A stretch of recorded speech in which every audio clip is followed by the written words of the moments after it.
Hello everyone, this is Chug, doing a replay analysis of my last game, played tonight in fact, this evening, of my REBBL round of 64 playoff game with my Underworld team. This Underworld team went 11-1-1 in the regular season, some admin bye weeks to put me over the edge here, but fair dues, you know. Nevertheless, there were about 9 games I did have to play and win. One that I drew and the one that I lost. Losses happen, and that team ended up going to the playoffs itself, I believe. Maybe it was actually just challenges, but Scary Orc team, 2.1k, those things happen at TV. We are facing off against an Undead team, which is in its first season, so it doesn't have a ton of interesting and fun developments really. The whites are almost completely vanilla. The ghouls have some nice things on them, but there is no white core to speak of. The mummies are a bit uniquely built, to say the least. Guard stand firm is usually what would be the thing that is picked.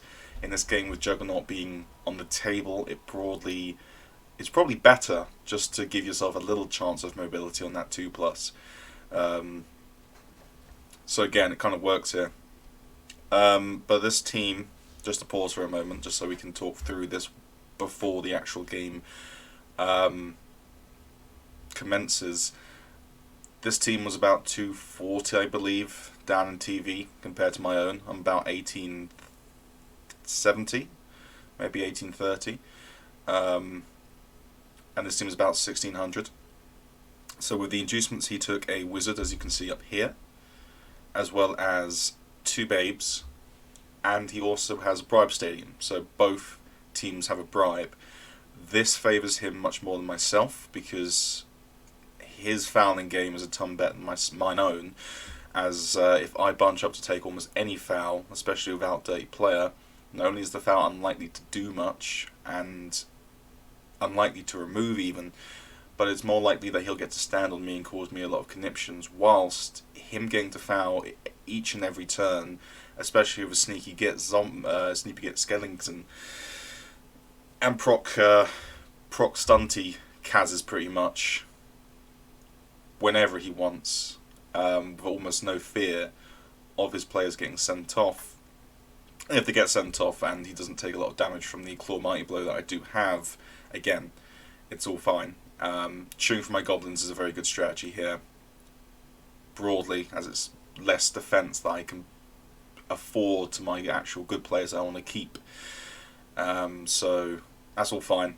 Really, this team is very vanilla in terms of the Undead team, so his route to victory is in part attrition via a heavy-duty fouling game.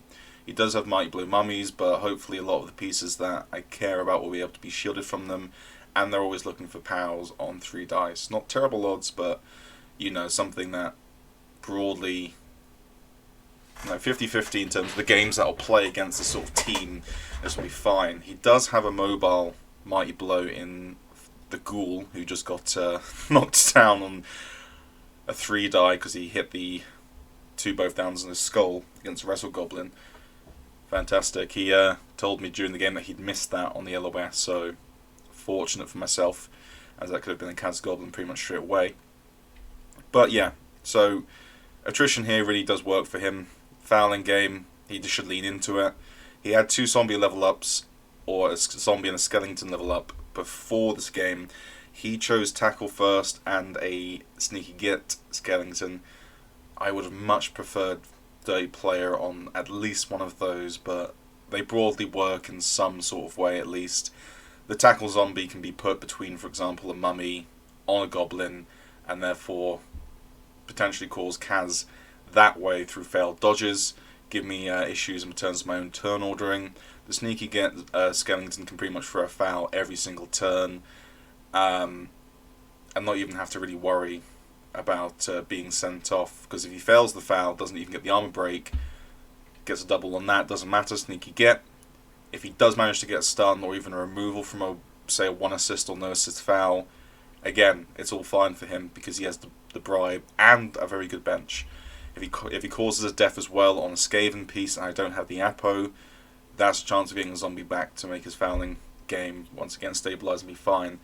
It has issues, of course, down the drive. If it's a pivotal turn, he takes a bad foul and he gets sent off with no bribe, or the bribe fails. But again, we are expecting a fouling game, which is great for him because it discourages me from piling on, so Claw Pond won't really be seen that much in this game. Furthermore,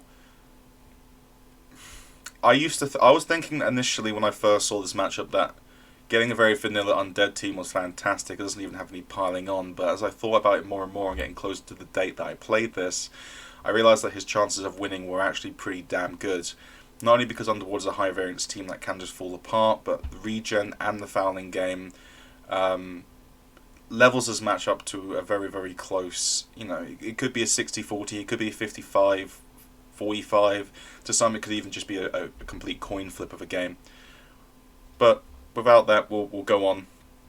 We're very lucky in the early parts not to be knocked down by the mummies, so he only gets the one hit that actually works, or knocks the thing down.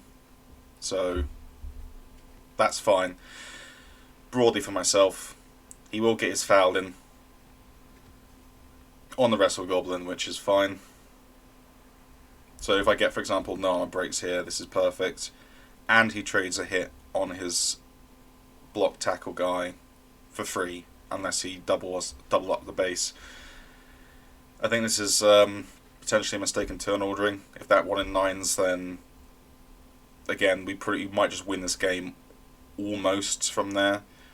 Not because we'll be able to score in, say, the next turn, but if he has to proc a wizard, again, winning situation. If he doesn't proc the wizard but doesn't get me down and I'm still in the scoring range at that point, I could take the dice on the score, be 1-0 up, and then it looks fantastic. So the foul gets the goblin. A decent foul. Again, you can take that foul whenever. Fouling a goblin like that is usually poor in certain games, but in this game where you consider yourself to be an underdog, I think that's perfectly fine, especially with the setup that you have. We get given pretty much a free hit on the mummy, and we can protect. Yeah, this is fine. I'm fine with this. I'm not going to put pieces to base. I'd rather stay central. Hit a piece that I could remove, like I did, and if it just gets knocked down with no removal on the POW, for example, it'd have to take GFIs to get anywhere relevant. But of course, we do, by using these two pieces as assists, give up a hit on either one of the two. But I think I'm broadly fine with him taking a 1 in 9 chance on this game thrower.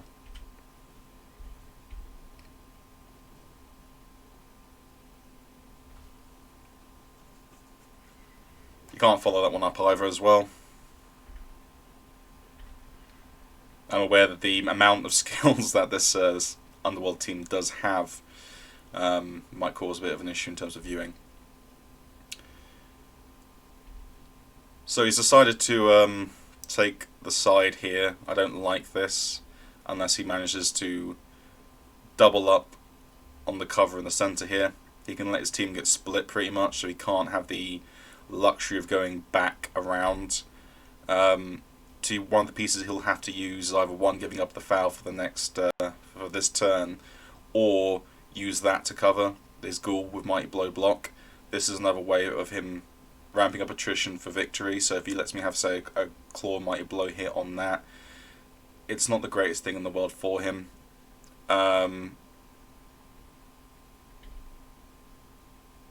Because at this point we'd rather not blitz that, or blitz this front, take the value hit there, leave him the dice to actually get the score in if he wants. But again, I'm very much in the opinion that if he takes the dice to score here, which will be, as you can see, a 1 die looking for a 3+, to hand off 3+, 2+2+, if a reroll gets burnt at any point, he'll struggle.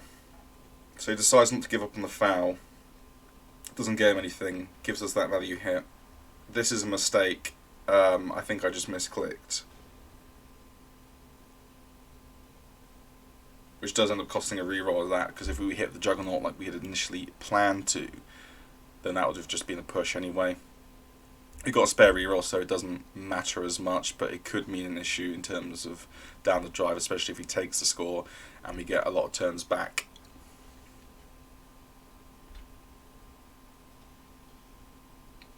But as you can see, we have split him, in a sense. We get a free hit here.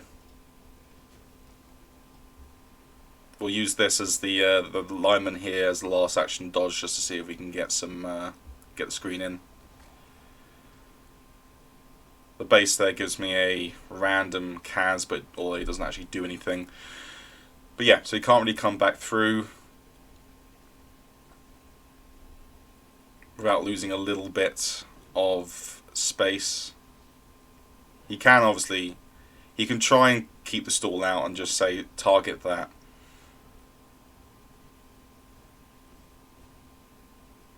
And maybe he should be doing that.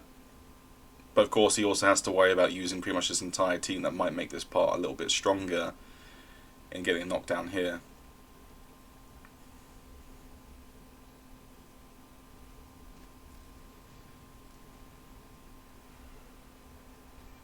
So, body's flying off left and right. He opts to go for the one die. If this was a both down, then this is a serious problem. But he's fine.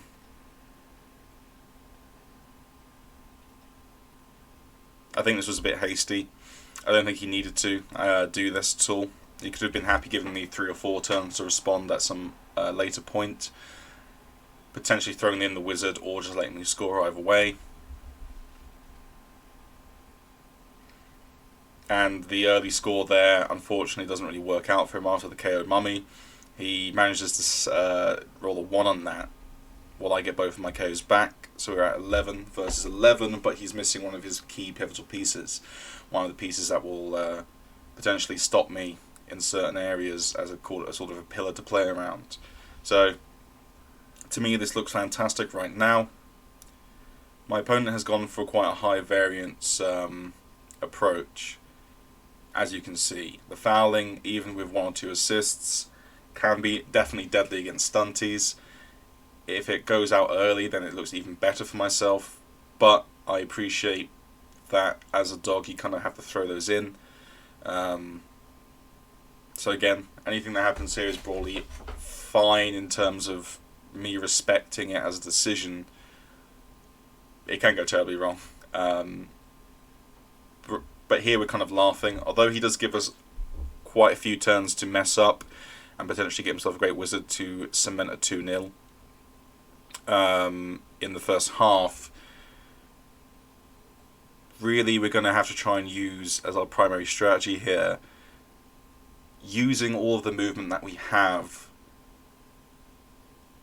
to make a break at the right moment. This could be on turn 5 or 6. If we score on turn 7, for example, for us, that's perfect. Even if we score on turn 6, I think we're broadly okay with that.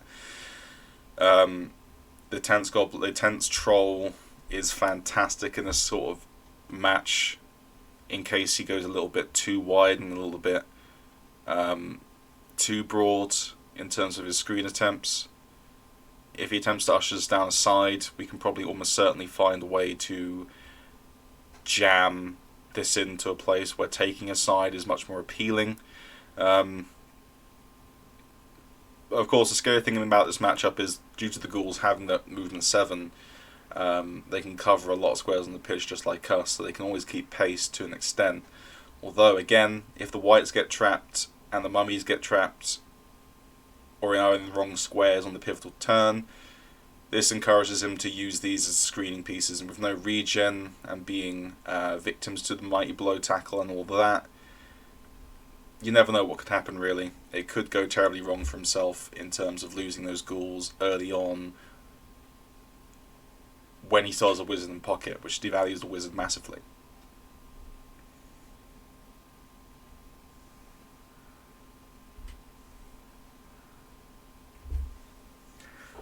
Sadly, a lot of the interesting things, I think, in the game happen in the second half and overtime, rather than in the first half.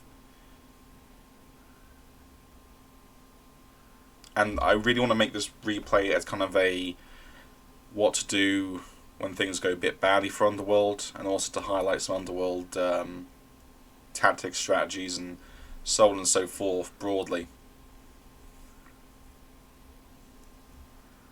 As well as also show the strengths of Underworld. When I played this game, what was ringing in my ears was the likely typical view that a lot of casters might have, or casual observers of Underworld play might have, which is Underworld is a glass cannon team that if the Claw of Mighty Blow doesn't fire, then they're a bit miffed and likely in a terrible position. Although broadly I don't necessarily agree that this is the case. As you're going to see, the mobility really is king here.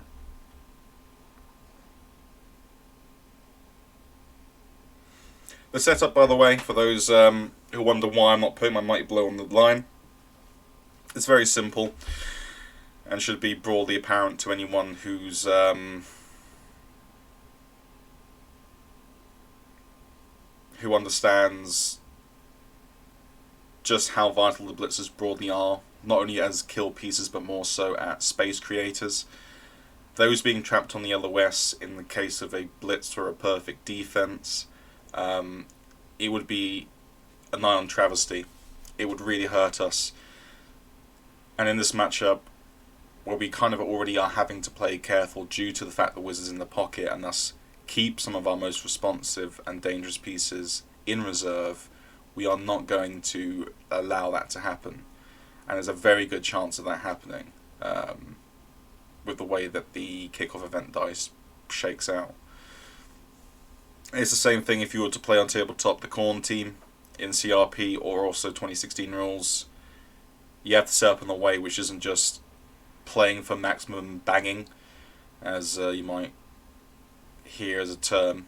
Banging being broadly the idea that you maximise blocks. Underworld aren't a team that can do that, and Khorne are a team which kind of has to do that, or kind of by design does do that.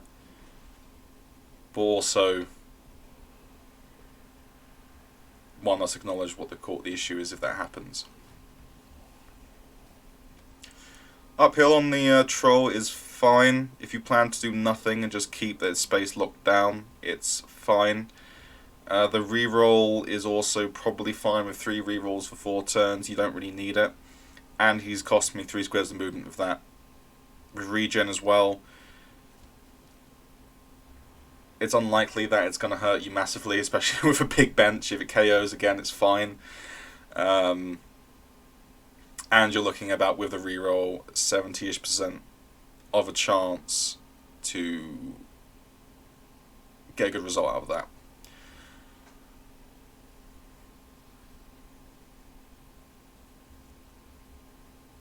More and more I think that this particular turn's a mistake. Although we trap a block tackle zombie for this turn, maybe the next turn as well, on that lineman, I think going flat and using instead the Rog Police rather as one of the assists, and thus if the push happens, not giving up a free hit is probably stronger. It's not. We haven't yet hit a pivotal turn where taking that tag is fine, and if we take a KO that stays out, it's bad, as you can see. The threat of having that on the piece and not randomly removed, on the pitch rather, and not having that randomly removed is pretty massive. However, using those 2 Skaven Linos on that side has encouraged him to commit his only mummy, which after the 2 stuns received in that turn works out broadly okay as well. I was always happy with leaving a piece like this to be hit, for this express reason of, if he overcommits to hit that with a value piece like the Mighty Blow piece, that's again potentially a 1 drive. The 2 stuns have really hurt him, given him a terrible connection in terms of positioning. And now, because we stayed mostly centered with our most important pieces, such as that blitzer and the other blitzer, and having one of the linemen in reserve, as well as some goblins, that he was unlikely to base. A fantastic scoring position for the next turn or two.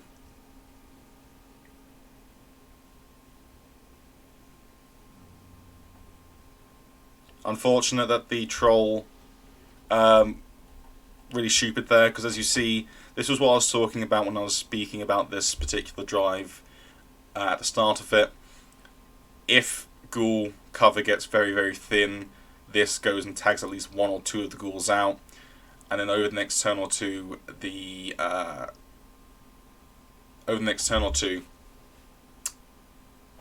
wizard threat is severely reduced, because the wizard looks worse and worse and worse for him at this point. And if he were to take the wizard and it's a dud, then there's not going to be much of a chance for him to really get in. I would expect the wizard to come out in a turn or two, but as I believe, it doesn't happen. He throws a 3-man fireball down now.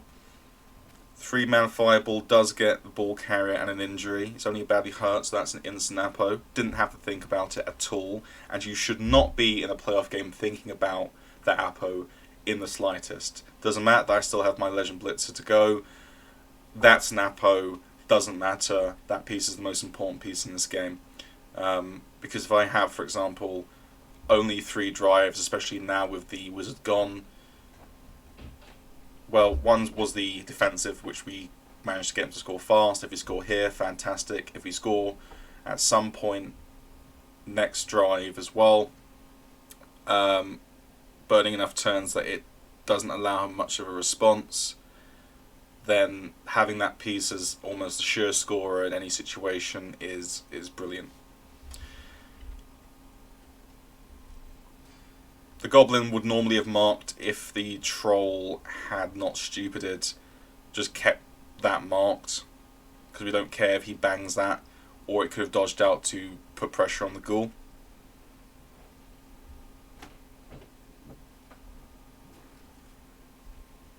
He's already burnt his reroll, so although we're down our carrier, this is fine. He won't be hitting the lineman most likely. Well, no, he won't be hitting the lineman almost certainly, as it wouldn't make tactical sense to do so if he wants to pick up the ball. So this will be our carrier. He's Rog. If the tackle gets marginalised or blitzed or anything like that, then that's a very, very safe ball.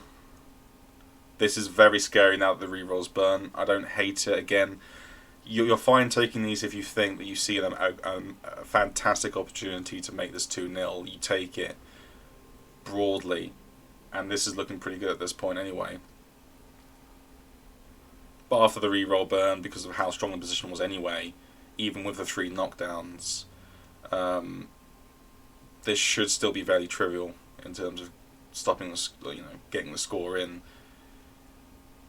Blitzing with the Juggernaut makes this fantastic as well, as the push is there. Now, because of that, we can't take that hit. That blocks that square, which doesn't matter. The Goblin blocks that square, so there's no way to take that hit and push off the ball. So taking that, what that would mean broadly is this: we just got distracted there entirely. But yeah, if we took that, obviously, because those 2 squares are blocked, it can only go into that square. It would add a 4+ and also a 2+ dodge out. We're not looking for that. That would be incredibly greedy. So I was just going to take the pick up there.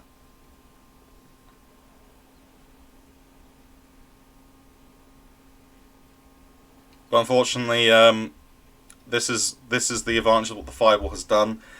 At the very least, which is, you can disagree with the play that this Undead coach particularly did. You think he's trying to higher roll.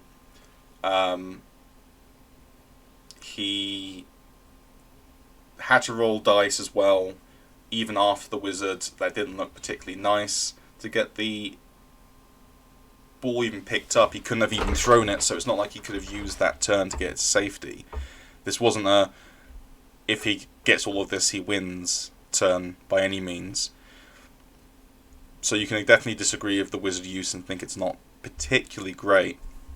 But the good thing that it has done, and this is something you have to apply as Underworld, but almost any other team as well, when you're an underdog in a game, whether due to coaching ability, due to strength of teams, due to strength of matchup, any of these variables, you're going to have to start playing scrappily. You're going to have to start taking those chances when you think it's good enough, evaluating whether or not this could completely change the game, even if you're doing something slightly risky.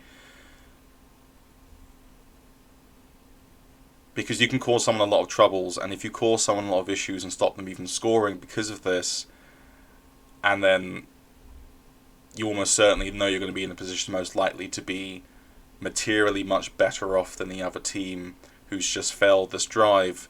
It's very possible that, for example, as I play more scrappily and have to get hits to try and get the score after that wizard, it doesn't matter. If I don't get the score, it doesn't even matter that the wizard's blown. He can likely put enough pressure on, especially with ramping attrition, which is quite easy to do against Underworld, especially if he fouls every turn, which he's planning to do.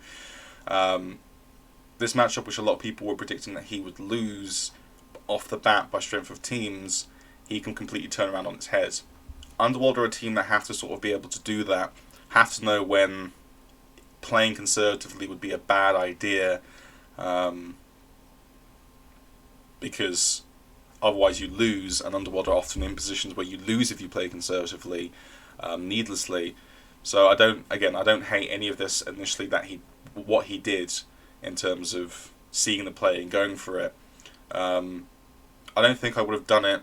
I think this is a misjudgment in a sense, purely because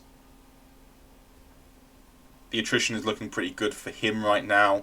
I'm suffering quite a lot of KOs. If attrition gets even better over the drive, which he can very much do, and if I'm trying to get this to, say, turn 7, he probably gets an LOS back as well as chances to foul and hit and hurt, and have my pieces tied up for me just to try and eke out that score. So if he goes into the second half, for example, 3 or 4 men up, then the wizard just confirms that he wins the game on a 2-1. So although I don't like the wizard, really, I at least respect what this has done, and you can see what it has done here, which is put dice for me to fail in terms of the pickup and getting away with it. It might very well stop the score. It might very well not stop the score. But, again, causes me issues. I will be taking hits back, so there's always a silver lining to this. Yeah. I think I have a small right to be aggrieved by the three knockdowns on the 3-man fireball, as well as that one in 9 there. But then again, he's throwing dice which aren't particularly favourable to himself either.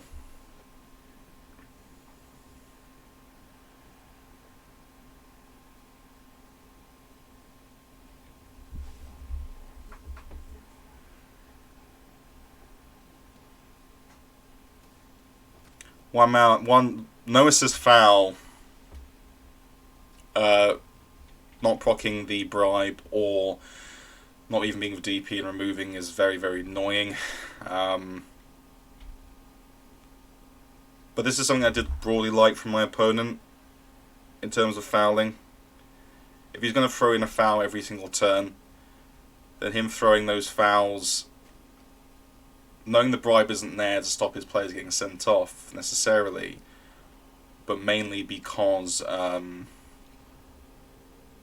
you're using these fouls and with the bribe to do things out of sequence is top fouling strategy.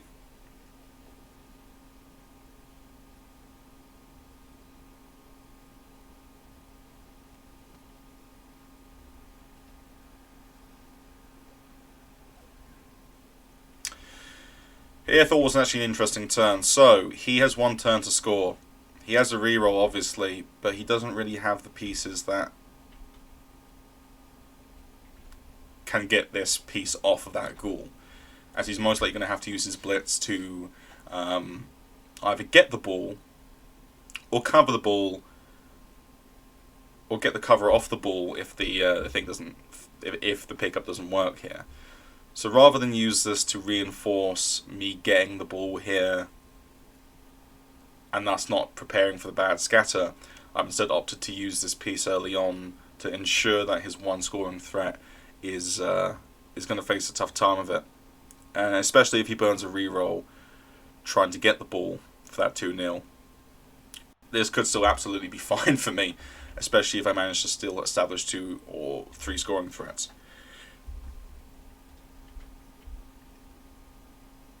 As always, this is basic Blood Bowl play, but analyse where it'd be wrong to do something that's a bit too conservative. I'm trying to think about this particular turn though. I think this is right, putting him that square and stalling out, even though I had the score on 2+2+.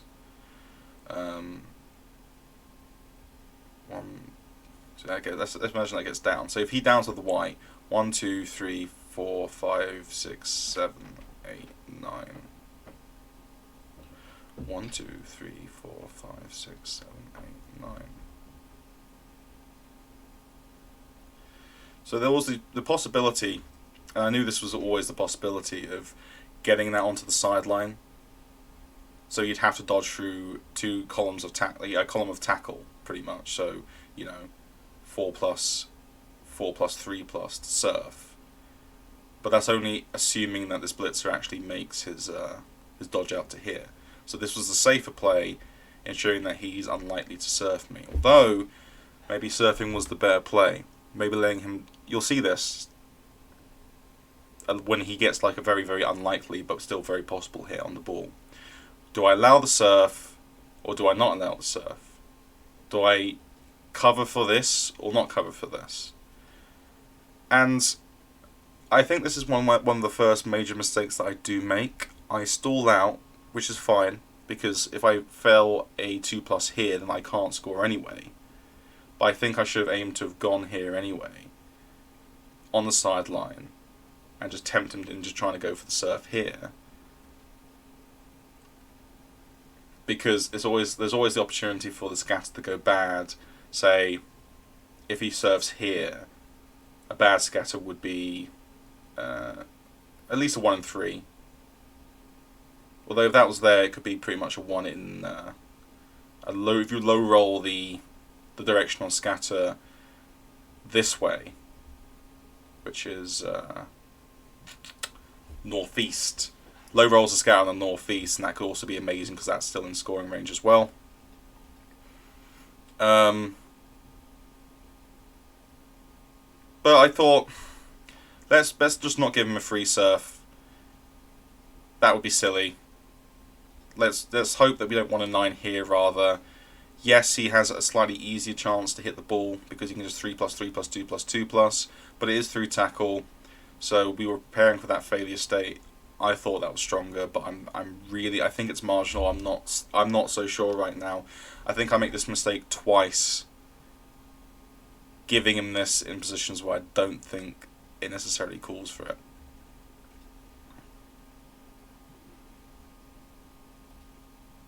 Although now, of course, with that all working, there's also the option of seeing this through if the 2 dice succeeds and cutting that off entirely. Which, there's a lot of variables here. I thought this was the strongest thing to do in light of the possibility of this all failing. And thus I was only really preparing for this to work after that cover has been established there. This is a very complex turn in terms of swing turns. This may sound like I'm stumbling over myself because this is the first time that I've looked at this with clean eyes after the playoff game. This was definitely the right move going here, putting tackle on the ball that he can't free up. So, 4+, potentially an intercept chance depending, to catch the ball there, 3+ to get out.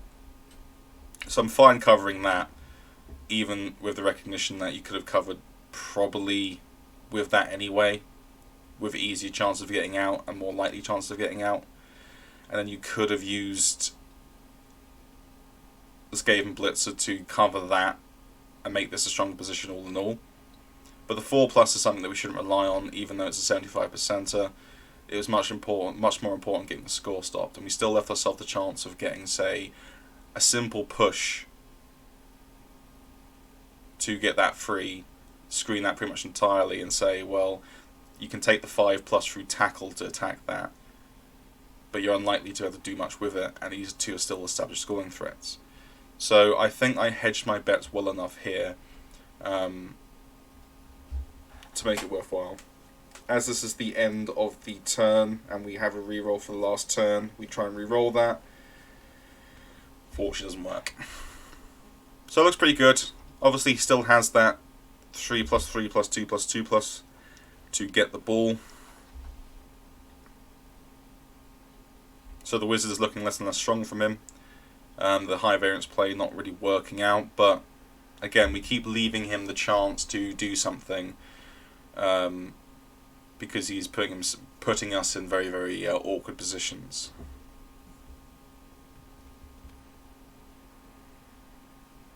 Again, fouling out sequence, traditionally fine, again for the bribe.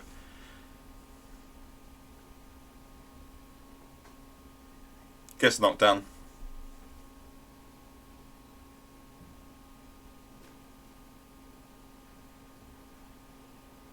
The scout is kind of kind to us. Not amazingly.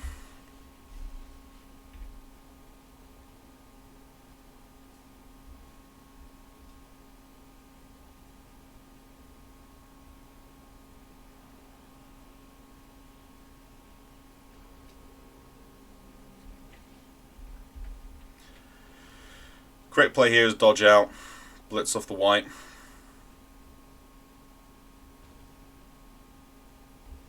With a knockdown, that makes it a simple 4+3+2+2+ to score. Now it's a 3+4+3+2+2+.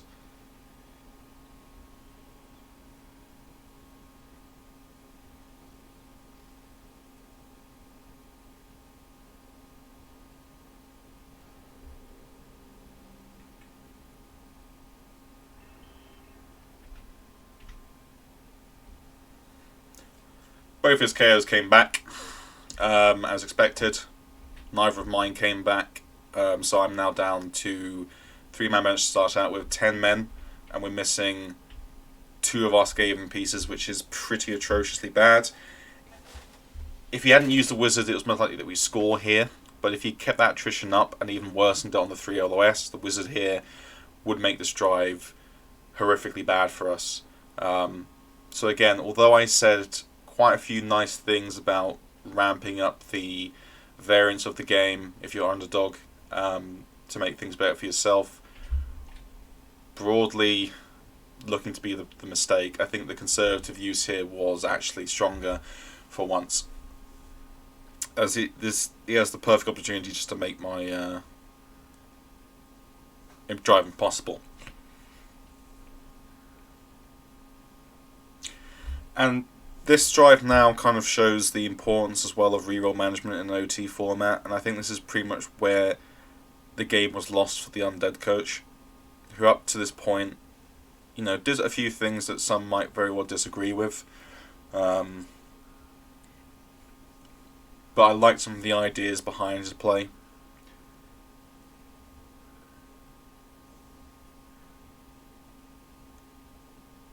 As they are deceptively good at a high level.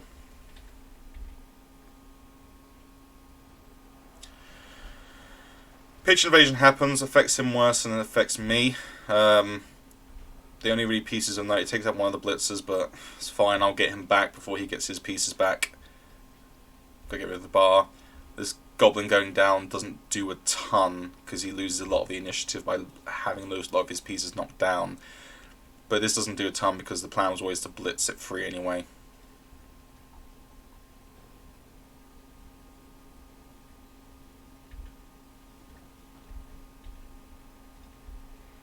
So again, conservative play, just making sure that we have most of our pieces available. A common Underworld strategy that I employ that you might see in some of my Underworld games going forward, or if you look back on my channel. is the Underworld concept of the onion. Essentially, this means you make as wide a screen possible that still covers everything with tackle zones, with goblins as your first line of defense, usually with the addition of the troll.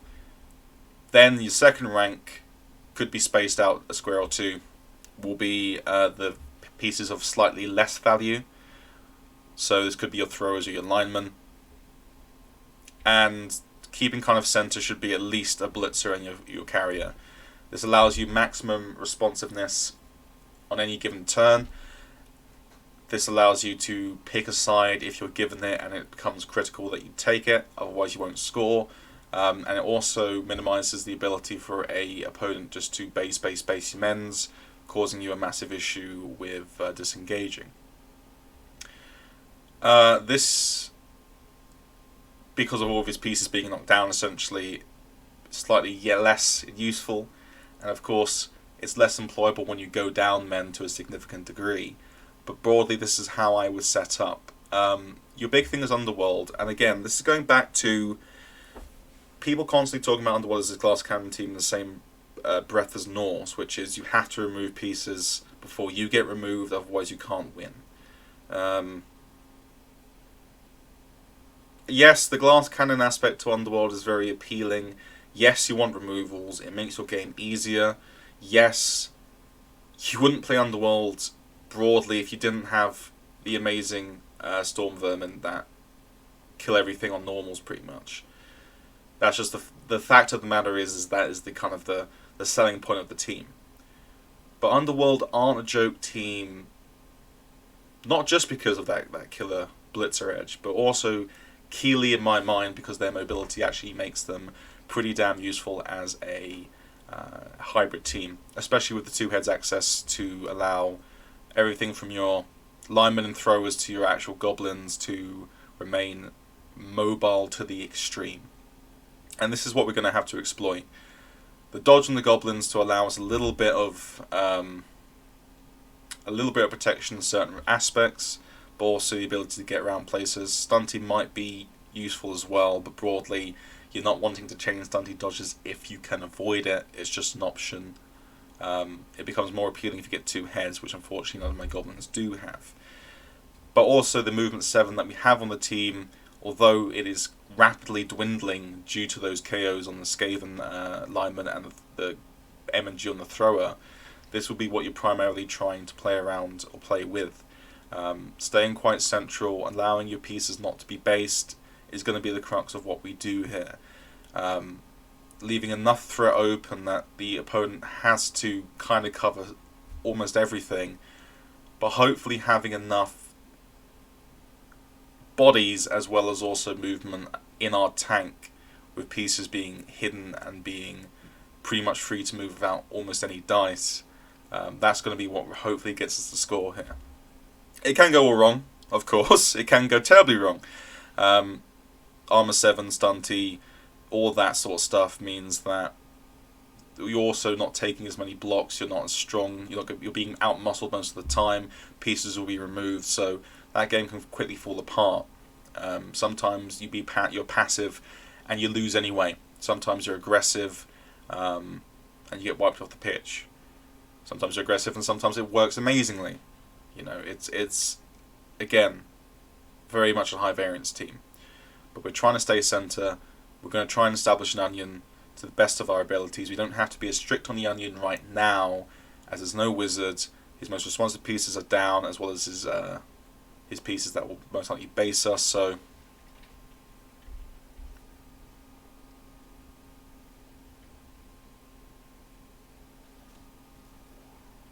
as you can see, this is forming here kind of broadly, isn't it? The onion can probably only be about 2 layers deep.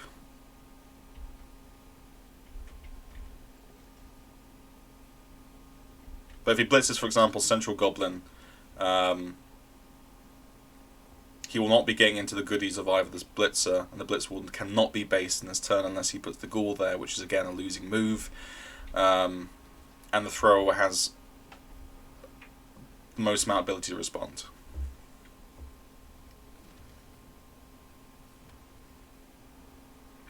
My opponent was kind of like, oh no, this isn't good, this pitch invasion. But this pitch invasion is fine, it's turn 9/10, it's a wash anyway, it doesn't matter. I'm not the team that can cause you issues and hold your pieces there.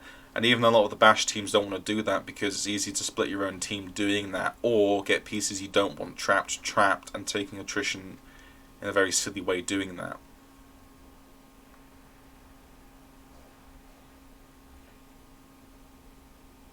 So we've taken a tiny bit of space here, not a ton. We can switch back definitely with this piece, that's very responsive. Our blitzers can switch back at least into the centre for the most part. He has to be kind of concerned about how central we are with the goblins. If he goes here and overpowers us, it's a trouble for him broadly, I think. If he splits his forces to go on both sides almost, again, good for us. At the very least, we have at least exploited the pitch invasion in one way, by meaning that he either has to make that blitz there and just pressure that, or take the GFI blitz to get that into fouling position, really. Yeah, I mean, so we've caused a bit of an issue there. You know, two pieces can't really move. This he's going to have to try and figure out what the right squares are.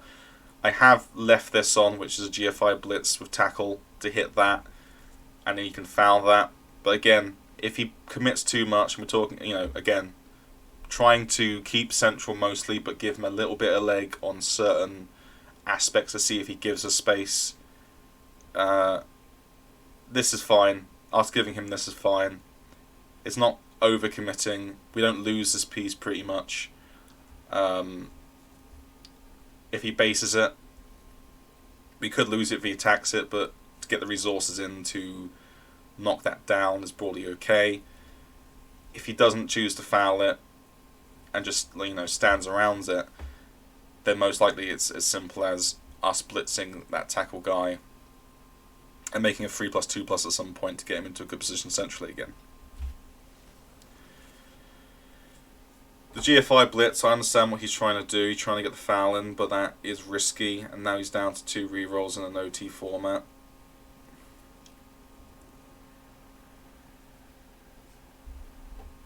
He either is going to have to do a GFI with the reroll gone to foul, or take the jump up foul.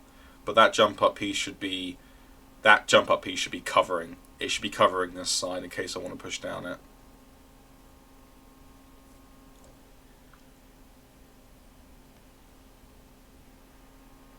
But of course, that's if I want to. I want to go down that side. And the answer is I probably do not want to go down that side in the least, or the slightest.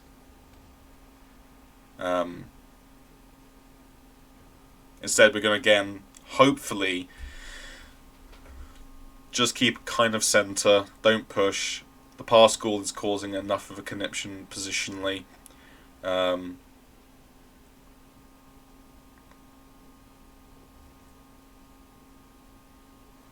We can re-establish the onion here as well as get a hit here.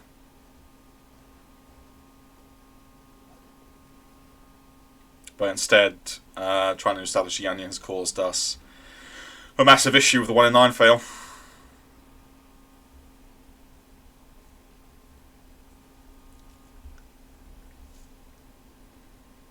This is the massive weakness of Underworld. I guess there are many massive weaknesses to Underworld, but the massive issue is we are down our most responsive piece and it's our strength pieces. He's now removed that. Again, the bribe allows him to foul out of sequence to what you normally would do, so it's not like he even has to cover this, as most of the time it's okay. He causes us massive issues on this side. And doing something as simple as basing goblins when they're down is enough to cause us massive issues. We have to now, because the onion we failed to establish the onion, we pretty much have to immediately take a 3+ at some point, most likely. A naked 3+ at that.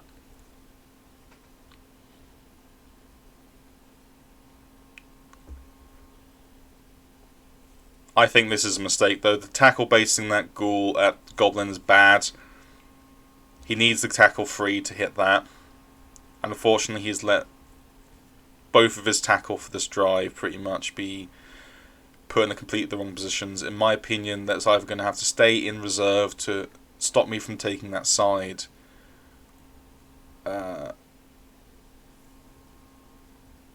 or be fodder here to stop me from taking this side either. So although the onion we failed to establish the onion in that particular turn, we have gotten ourselves a little bit of a nice... by having the onion pretty much established in the previous turns, we at least got to move one or two things without having to roll any dice. So when we had to make this dodge, if we failed it into a successful re-roll and then took the hit on that ghoul and got just pushes or something like that, that was fine. Ball safe. That's what we wanted. So again, onion strategy proving to be very, very good. Goblin stood up rather than take any dodges, broadly because it was in a fantastic diagonal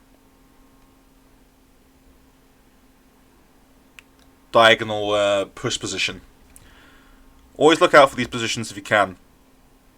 If you can potentially tie up two pieces with a blodge piece or a dodge piece, so it's essentially blodge against non-block pieces, if you can put that one of those pieces in such a square where you can't free it up unless you knock down that piece you're trying to hit, and thus tying up two, maybe three other pieces, do that absolutely, because now, yeah, he can send pieces around here, yeah, he can make this unattractive, or he can make this pretty bad, but considering how far we are down, it makes it a lot less daunting taking this at this point.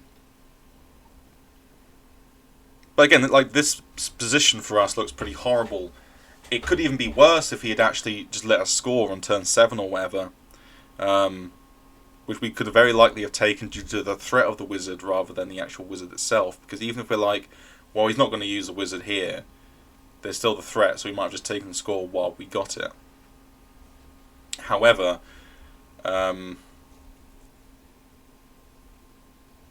he could have won this game pretty much the here and then, but because we have nothing to fear, and we managed to tie up essentially 3 pieces taking those hits, including one of his ghouls, this space is fantastic. We just take it now.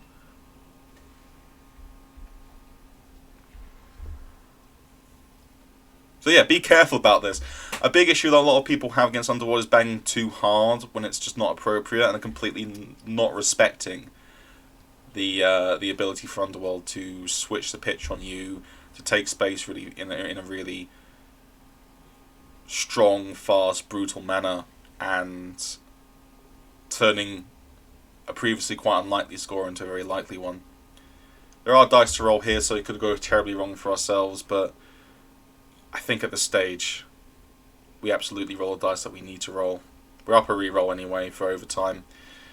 If we burn one, that's okay. We have the fame, so we can always get one back if we manage to make this a successful drive.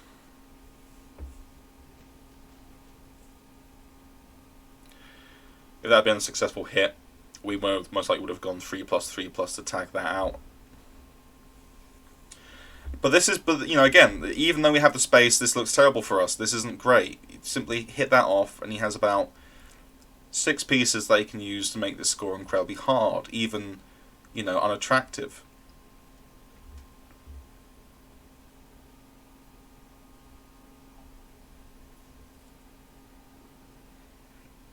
And if you had the wizard, then this is still game over. We're not in the winning position. We're not in the position even to eke out a bit of equity, because he could have used at the beginning of the turn, say, a wizard to bolt either the carrier or the killer, and then bosh, the chances of me winning are almost 0. I know it sounds weird for me to start saying I wish he kept hold of the wizard after even giving it a small amount of praise. But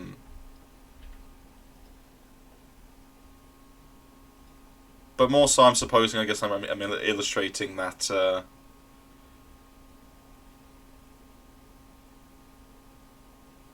this is a very strange match where the coach is known for being quite happy to play the game of high variance, And that should work out broadly in these matchups, and especially against myself and this team.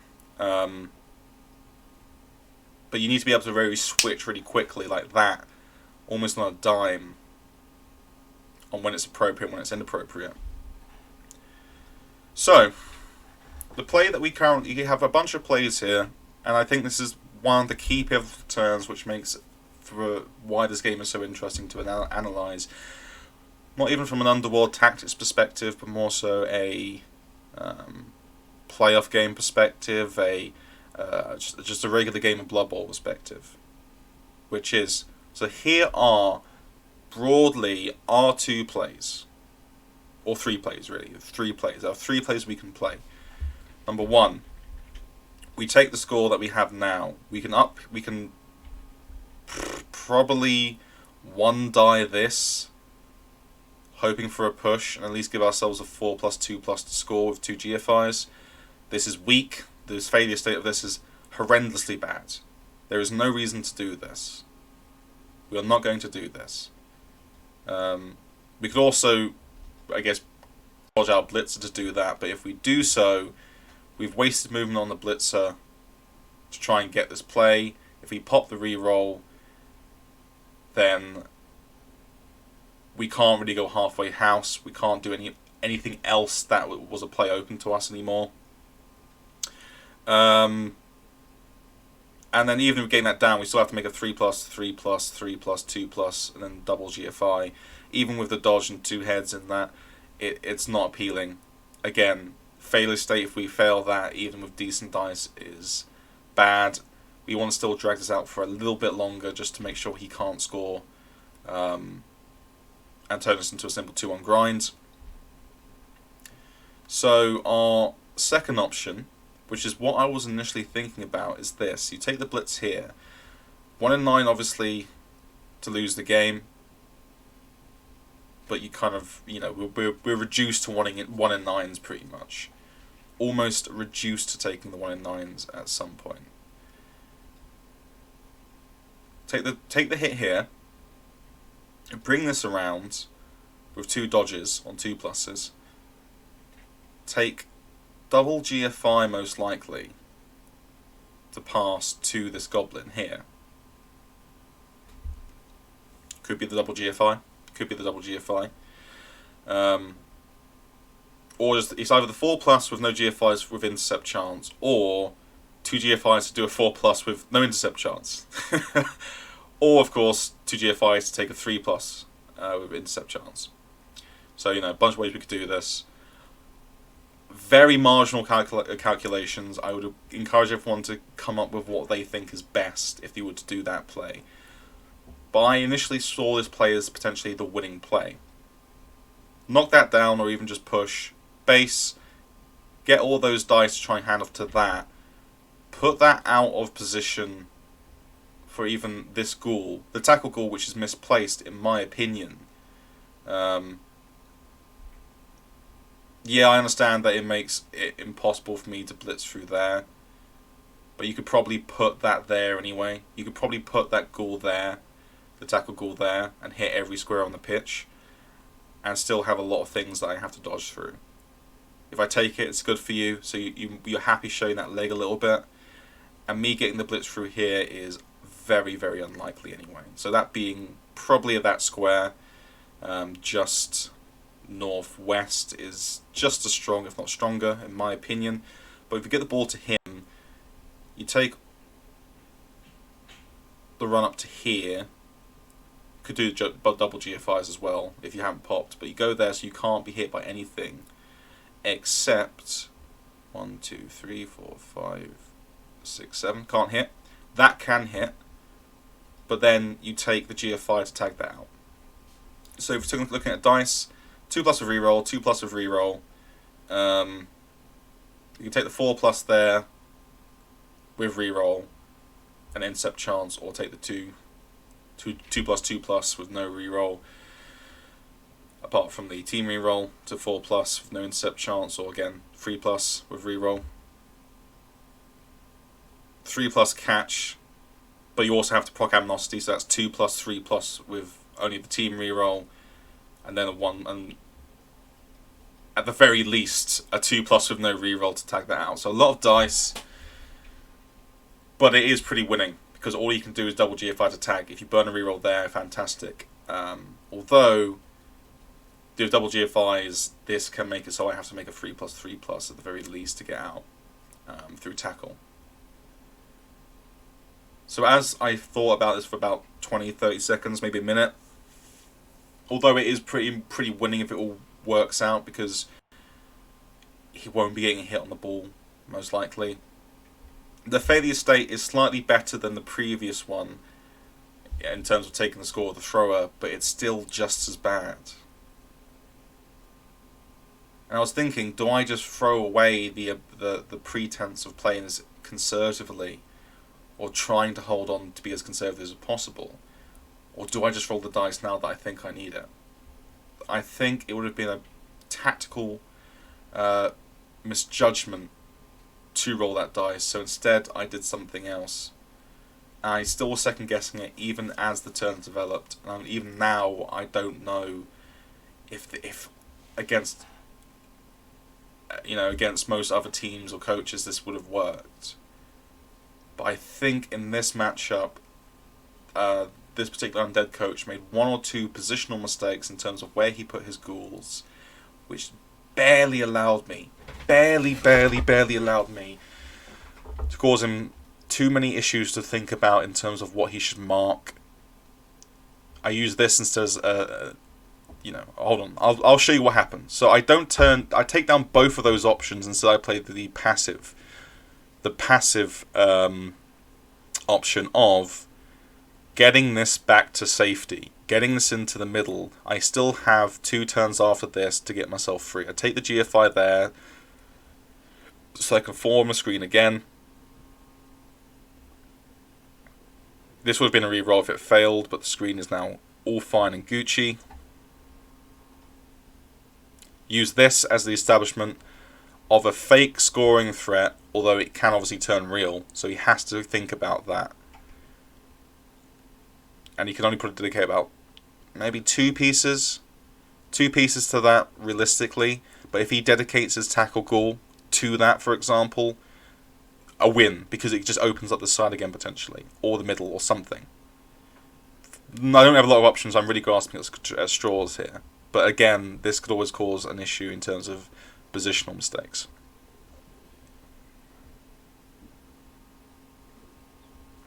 This just being there to mine the troll on a turn where he most likely is not going to be that useful, I'm second guessing as well.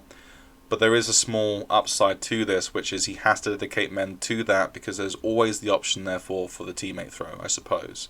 But I also would have been broadly fine bringing that goblin into this square here that I'm currently pointing at. It causes a small split, but it also causes me to be able to join up there.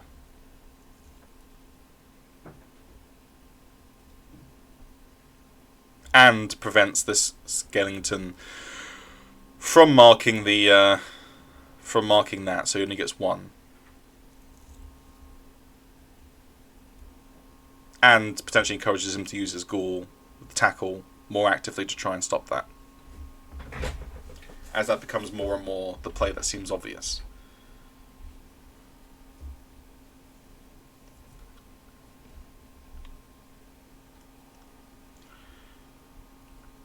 At this point I didn't know really what I was going to do here. This looked horrible, and still does, to be honest. However, the establishment of the fake scoring threat has done its job massively. He has, in my opinion, blundered that ghoul. He already has tackle on it. He doesn't need double tackle. He can just put, say, the pass ghoul on that instead, and it'll do the same job. Literally the same job.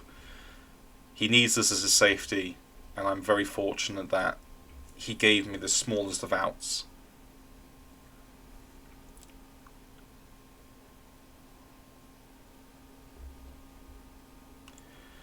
This target of a blitz is a bit bizarre. The target of the blitz, in my opinion, should absolutely either be the killer, if you're going for attrition, or this goblin to squeeze the side, and therefore make this to be the only play that I have.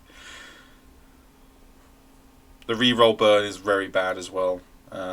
Sorry to say, you don't need that goblin down. He was anticipating the throw teammate. This is the third scoring option, my least favourite scoring option, way too much, and that's why he took it. So actually, in a position where we're awful, we've given him 3 things he has to be concerned about as potential scoring threats. The thrower itself, which can still get into scoring range. This guy, who he has now used his 2 tackle pieces on, and therefore this guy is a lot more protected, and he's also had to think about the throw teammate. So although I think the throw teammate from a positional standpoint might have been slightly better, that threat actually did a lot. That threat actually played a lot in terms of my games. If you see something like this as an opportunity in a bad position as Underworld, you know what? Consider it. Think about whether your opponent will respect it. Think about if he'll care too much about it, because again, something like this could be worth a lot more than just marking out a square or 2.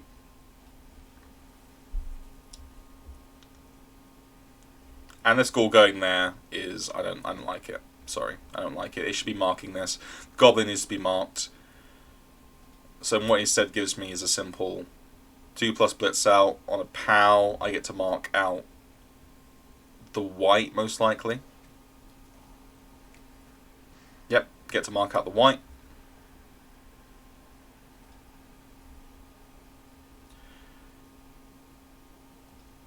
At this point, because we have so few players, we have to man mark things. It's pretty much non-negotiable. We're not looking at. We can't create screens. There's nothing we can. There's nothing on in terms of screens. So we're man marking to make him use as many resources as possible. We take the GFI, so we can't be pushed out of scoring range. We don't mind throwing the dice at it either, because guess what? We're 2 rerolls up for overtime at that point. So now we're just with 1. But that's fine. Rather than bringing that around, which would be a mistake, to say 1, 2, 3, 4, 5, 6, where it broadly doesn't do much, and we'd have to roll extra dice to get into anywhere relevant. Instead, we've given him the 1 and 9 option. I guess you could have taken the 2 GFIs if we had the reroll still, or maybe the 1 GFI. No, I think this is stronger actually, even if he hadn't pumped the reroll. Because, okay, so let's look at the squares that can possibly go. Take 2 GFIs there.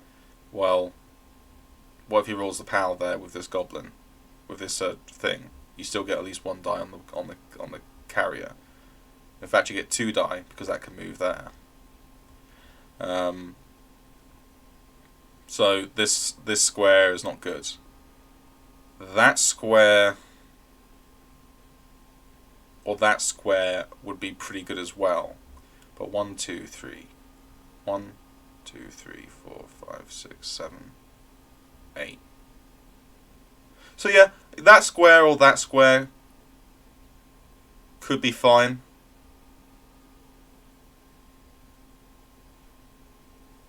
Now that I think about it, those 2 squares could be fine, but with the reroll burnt so early, marking that from that square is probably stronger.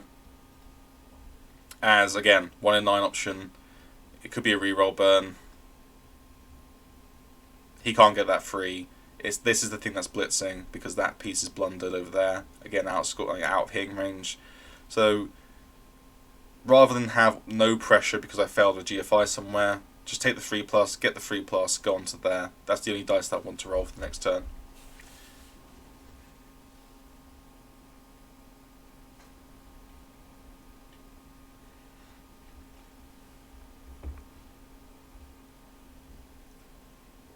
And because of his positioning woes in where he put that, in my opinion, as a blunder,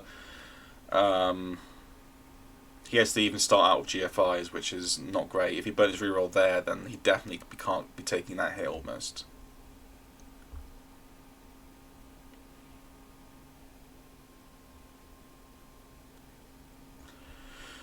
Broadly, what we've seen here thus far is in the second half, opponent hasn't quite respected the mobility. He has made some positional misplays, which has really let me off the hook, despite the advantage that he's gotten in terms of removals. He should not be re-rolling this at all. It might be okay if he gets the ball in OT via the coin flip, but if he doesn't, this is losing pretty much, especially with 2 sets of KO rolls to come, and most likely getting 2 of my very good pieces back. So burning here as well was fantastic for me. And he won in 9s. So he doesn't even get the reward out of it he wants. So this is a simple 2+ with jugs on 2 die to make a GFI score. If you burn a reroll on the GFI, it's not terrible either. We can put both our offense and our defense together. But yeah, so positional misplays have also burnt him rerolls. He's continued the high variance when it has not suited him, which has just cost him footing in the match, I broadly feel like. He's let me have a very respectable in. It was a hard fought in. But yeah, showed me a little bit too leg where it was kind of unnecessary. We got to reduce the game down to critical rolls and critical fail rolls, which suits us when our position worsens and become the underdog in the match. And well, I suppose the key thing as well is the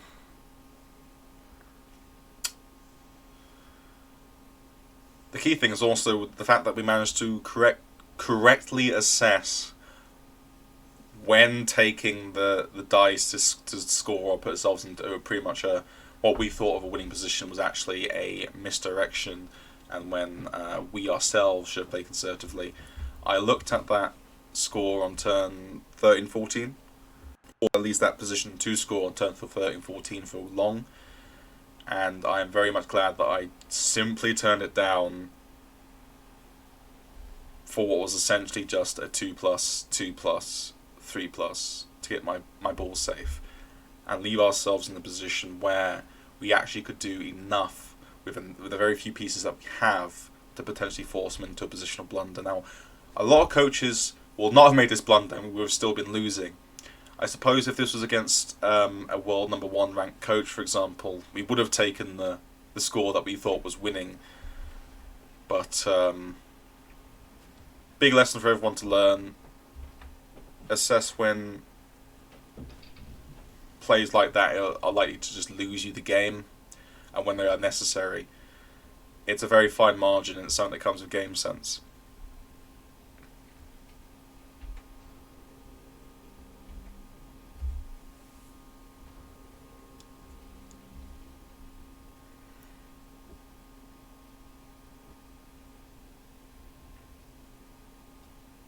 We win toss. This is pretty much our win condition, I think, on overtime. If we had lost the toss, then he has enough to stop us winning. To be honest, even with 0 rerolls, he has a sure hands, he has a bunch of dodge. He can overpower me. Him losing his mummy on a double both down into running walling a 1 on the KO, massive, obviously. This is probably the best position we could have been put in after the tumultuous first and second halves. I guess it's not the worst thing in the world because you'd want as much mobility on the strive as possible, but it still sucks.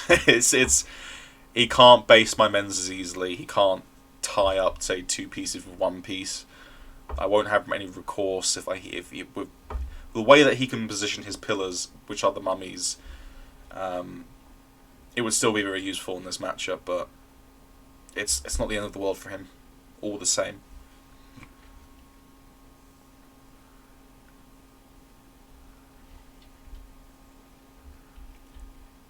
But we managed to get back, at the very least, one of our lion rats, which is good. Adds movement 7 to our repertoire, and hopefully takes we can take the sideline a lot more readily, a lot more quickly. Because this is REBBL overtime as well, I must stress, normal Blood Bowl overtime rules are golden goal, and if you don't score in that drive, so it's just one more drive pretty much, if you don't score in 8 turns, penalty kicks. And penalty kicks are a D6 plus remaining rerolls. So we would be in better position with our 2 rerolls up pretty much. If we could tank and turtle the ball. But because this is REBBL, because we've taken offense, because this is our best chance to win, if we don't score, we lose. The defender wins. So we have to take that space. So one of the line rats being back is phenomenally good, and we will take that space, and we will take the dice at the score if given it. It's risky, but in this particular OT format, it's good. Also, this is very dastardly. I like it. Yeah, you're giving up an extra hit on the LOS, but we are not going to take all of our LOS hits. That is losing. That is a losing move. Completely losing move. Again, we're doing our best to make sure, with a kind of an onion screen, as per usual with Underworld, that if he gets the blitz, we can't be negatively affected in the same way. Kickoff return already negates that, so this is just making sure we're extra safe. We are not letting our best pieces be trapped. Extra reroll for us. We have the fame, so fair enough. But brilliant. Would be better if it was normal OT, but you know, beggars can't be choosers.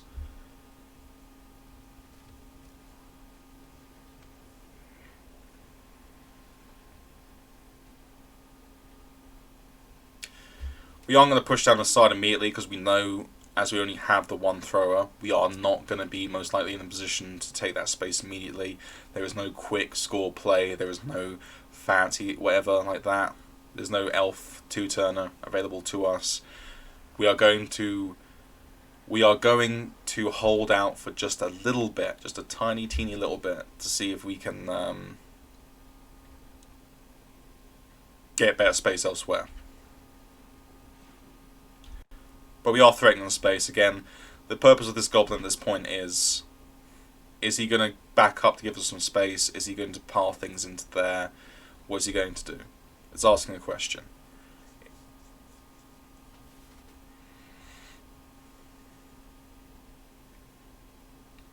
Basing all men's here is good. The opponent wants us to burn rerolls or even make us double fail things. So starting out by basing men's is good. This broadly is okay-ish if this is the only thing you send in this position. Because although this could be potentially a free hit, most likely this is a safe piece. Why is this a safe piece? Well, to evaluate, because of that basing there, I am not going to want to use my blitz on that. Value blitzes become less and less useful as the game goes on. We want our positional blitz to try and gain space, so that's most likely safe.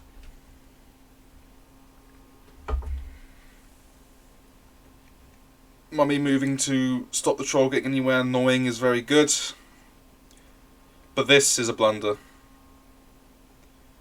Blitzing the goblin, already a mistake, but following up is atrocious. And when I say atrocious again, I don't mean this in a disrespectful way to the opponent. I don't mean it as a, oh my god, how could you do that? But in terms of the tactical sense, this is bad. This is your most valuable piece in this Underworld matchup. You do not let that get trapped. I could luckily remove that and make a grind of an OT fine. Or I could put it in a position where it just becomes less and less useful. So, because he's dedicated to this side a bit too much, he's let his safety piece get trapped, and therefore give us a good reason to go down the side. And even to an extent, because he based... Even to an extent, because he based a little bit lackadaisically, where it's not quite a half man's, but it's more like a two-thirds man's. This piece is not that useful. It's okay, it's not that useful. This piece is fine-ish, but the problem is that a lot of the pieces are sunk into what I call this little pit here, right? If you consider that goblin to create a small bowl, a lot of the pieces that you need are in this pit. You sitting that down there to try and cut off me going up this side is fine in the vacuum, but when this dedicates, when this piece dedicates and you completely fall into the bowl, so to speak, leaving yourselves very little to deal with this slight curvature upwards, which represents the space I'm about to gain on this next drive or this next turn or two, it's a big blunder in my mind. And now the screen that we can form is incredibly strong. Any zombie or slow movement piece is going to be very trapped on this side. Even these two pieces, despite being relatively high move, are irrelevant. That is going to be trapped on something. That can't come around the front, it can only come around the back.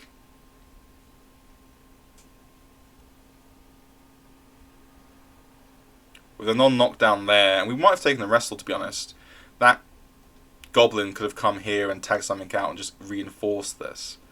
If it was a knockdown, the tackle gets pushed behind and knocks down on a POW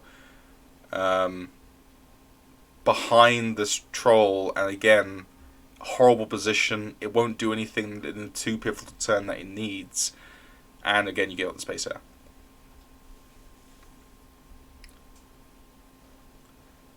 Basing is fine in the vacuum, it's fine to create pressure. Taking out the tackle piece is of a massive importance. We could have taken the double GFI there, but we'd rather have that dodge out. If it fails, no biggie. Double base here is fine, it doesn't open up the space, so he's not getting a blitz or a very good blitz of that on that. And now this, we could throw a reroll on it if it doesn't work, but we now get the 2 die on the zombie.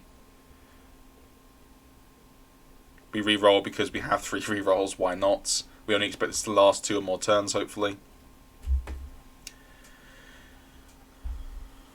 And it controls where the zombie goes. He's not blitzing that zombie, he's not going to be blitzing that guy. He injures it, in fact, so the lack of real cover here means that, although there'll almost certainly be dice to roll in the next turn or two to score, one game is won, I think, broadly. Or it's won at the very least in the sense of, this is where, if you were playing a game like chess, I got chess on the mind because I've been playing a lot of chess recently. It's one of those things where the one side is so heavily ahead in terms of pure material and positional gain that the play that is going to make to win is going to be fairly trivial by most standards.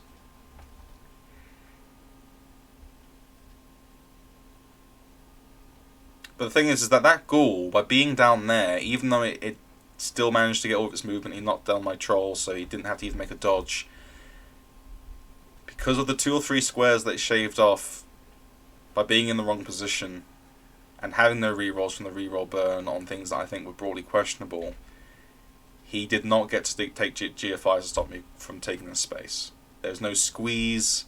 It's simple as knocking this guy down and taking the space that had been afforded. But, of course, I do make a bit of a gambit here. I do make a bit of a gambit that I'm not sure if it was right. I'm going to evaluate this because this is much like in the first half. Right? This is much like the first half.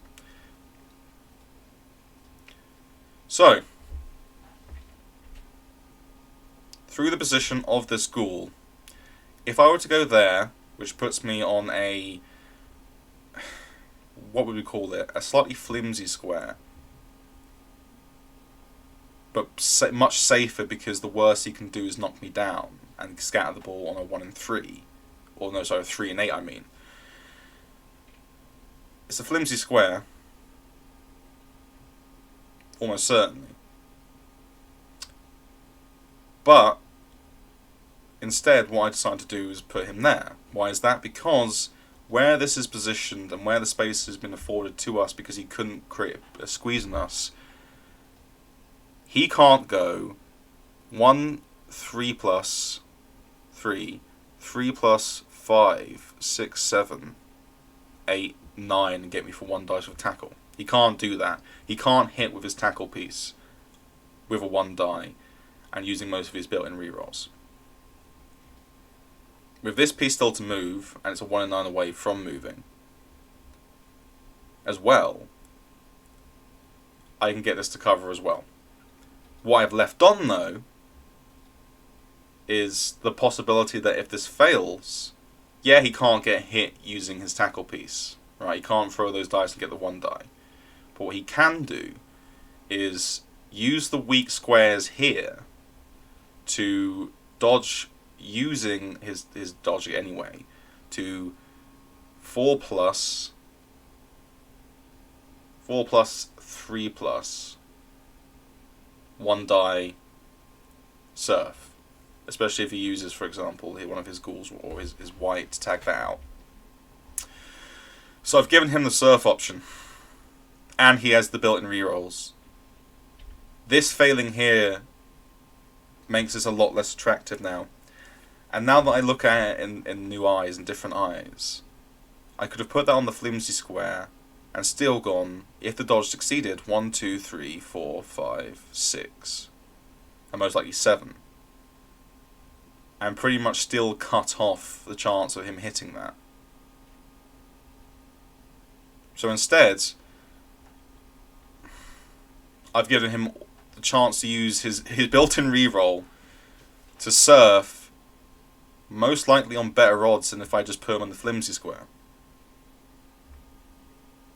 He doesn't have to throw any GFIs, it's a 75%er, and if he clears the 75%er without even blowing the rerolls, he just gets a straight 50.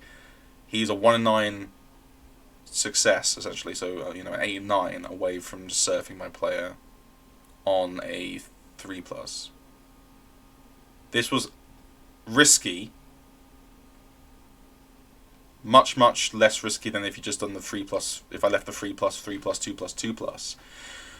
Because if that happens, he loses the game outright. There's no more dice for me to roll, I just win.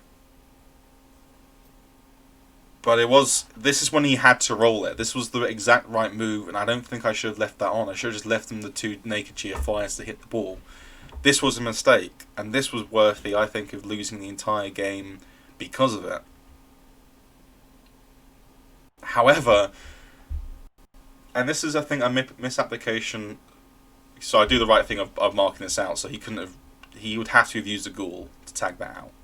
So there's not a ton of response in that. But that just makes it even stronger. It makes taking the flimsy square stronger, because if he knocked me down on the 1 die, it's not like he's probably going to actually take the ball away from me anyway. It's not like he's going to stop me from scoring anyway. The position's still so strong. I've just given him an in for no reason. Massive mistake. Should have been punished. Was not punished. And that failing makes it even worse. If that succeeded, if that wasn't a 1 in 9 dodge and he got to the square that he wanted to get to, this play is stronger. He does not get the surf.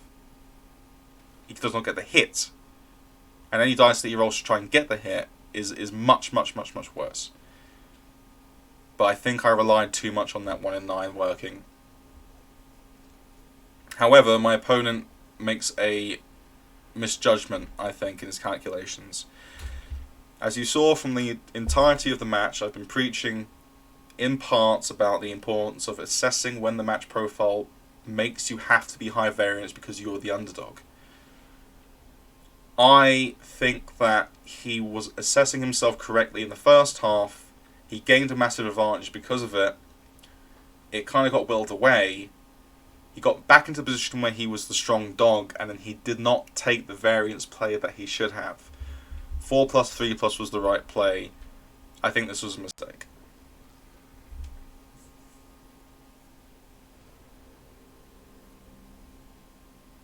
If he had taken that, I would have, even if I had lost the game afterwards, if I'd lost the game because of that and he had taken that and I'd lost the game because of that, I would have been seriously impressed. I would have really had a lot of praise for this coach, and I still do. I think the coach has done very well broadly. I think there's a lot to be happy about and to be positive about if you're this coach, about how you played broadly. If he had taken that, though, this small chance of him just straight out winning the game, and I had lost because of it, it would have been completely on me and I would have deserved it. But we managed to secure the win. So, A long one. I'm not sure if everyone would have lasted the hour and a half I think it took to record this. If you did, props to you. You really want to learn how to play Underworld, or at least, hear me speak. Either way, thanks very much. But broadly, if you're watching this because of the Underworld tactics side of things, hopefully there are 2 or 3 things that came out in this game. Firstly, it's about variance, judging when it's appropriate to invoke it, whether you're against Underworld or you're playing as Underworld. Hopefully these concepts were brought out in some certain way. Secondly, the idea of the mobility of Underworld, keeping kind of central, taking space when you need it and when you want it, because things are otherwise going to go badly, making those value judgments. Again, value judgments in the game sense are things you build up over time. So it's not like I can show you a new coach this and have him play to exactly a top level coach standard straight away from that. Because this game sense, even with all the theoretical things being drilled inside your head, you're going to have to learn how to apply that and when it's appropriate to apply it.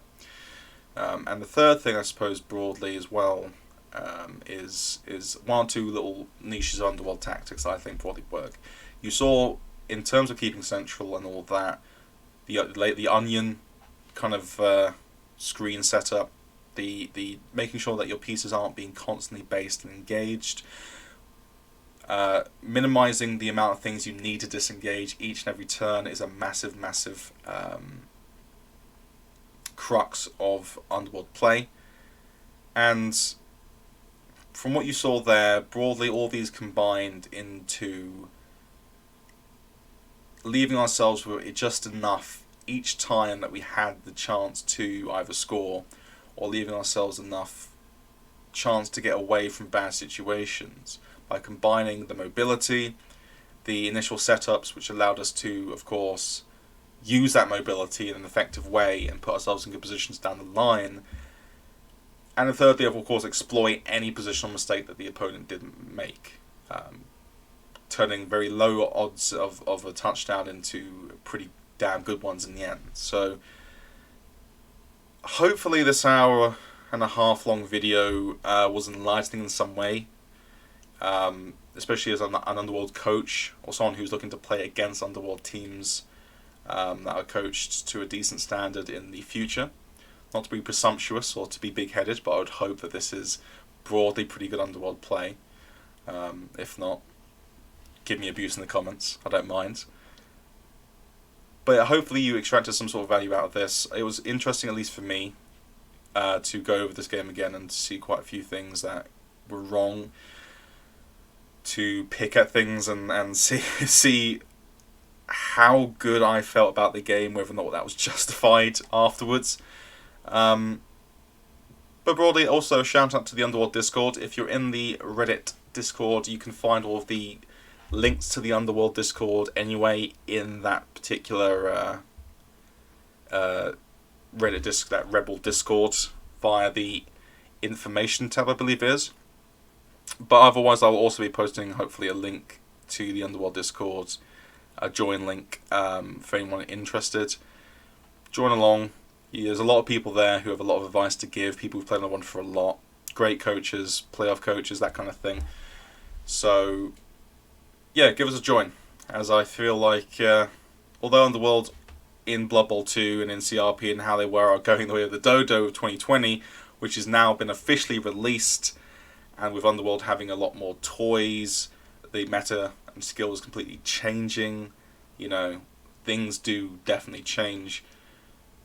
A lot of these things that you might learn from these videos can still be broadly applied, because Underworld's crux in the new editions definitely is its mobility. It's definitely the mobility of Underworld, its ability to disengage, etc. Which I think was always the thing that got Underworld to win games anyway, broadly. So hopefully a lot of this can still be applied in the current rule sets, and I think they can. If you were to take what you've learned here and put it into 2016, I have played 2016 games, it would be fine either way. But again, not to be presumptuous, not to be big-headed. Thanks very much for watching, and I will see you all for the next one.